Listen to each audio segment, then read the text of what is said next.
జన సైనికుల్లో ఒక్కసారిగా మళ్ళీ ఊపొచ్చింది. పవన్ కళ్యాణ్ గారు తీసుకున్న నిర్ణయంతో నిన్న మొన్నటి వరకు టీడీపీతో కలవడం ఇష్టం లేని వాళ్ళు కాస్తంత అంటీ ముట్టినట్టు పార్టీకి వ్యవహరిస్తూ మనసులో కుమిలిపోతూ బాధతో జనసేనకి దూరంగా ఉన్న వాళ్ళు ఒక్కసారిగా జోష్ వచ్చింది. తమ నాయకుడు ఎప్పటికైనా కళ్ళు తెరుచుకున్నాడు అని చెప్పి ఆనందపడుతున్నారు.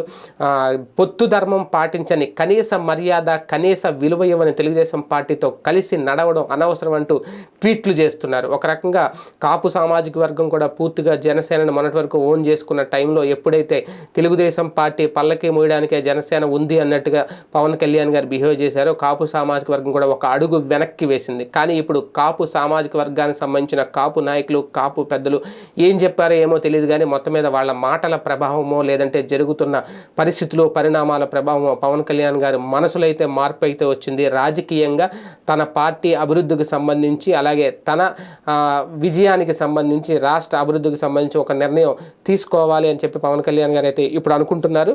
జన సైనికులు కూడా అదే కోరుకుంటున్నారు. ఎందుకంటే తమ బలం చూపించుకోవాలి అంటే ఇప్పుడు భారతీయ జనతా పార్టీయే కనీసం వాళ్ళు నోటాతో పోటీ పడుతుంది, బీజేపీ కనీసం ఓట్ షేర్ కూడా లేదా ఆంధ్రప్రదేశ్లో అనుకుంటున్న బీజేపీ తన బలం ఎంత ఉందో తెలుసుకోవాలనుకుంటున్న టైంలో జనసేనకు వచ్చిన నష్టం ఏంటి, జనసేనకు వచ్చిన లోటు ఏంటి, ఖచ్చితంగా ఎన్నికల బరిలోకి దిగితే తాము ఈ 175 స్థానాలు కాకపోయినా 100 స్థానాల్లో అభ్యర్థులు నిలబెట్టుకున్న ఈజీగా 30 నుంచి 40 స్థానాల్లో గెలిచే అవకాశం ఉంటుందనేది ధీమా వ్యక్తం చేస్తున్నారు. మరి పవన్ కళ్యాణ్ గారు పొత్తు విచ్ఛిన్నానికి సిద్ధమవుతారా, లేకపోతే ఇంకా ఇచ్చిన దాంతో సంతృప్తపడి ముందుకు వెళ్తారా చూడాలి.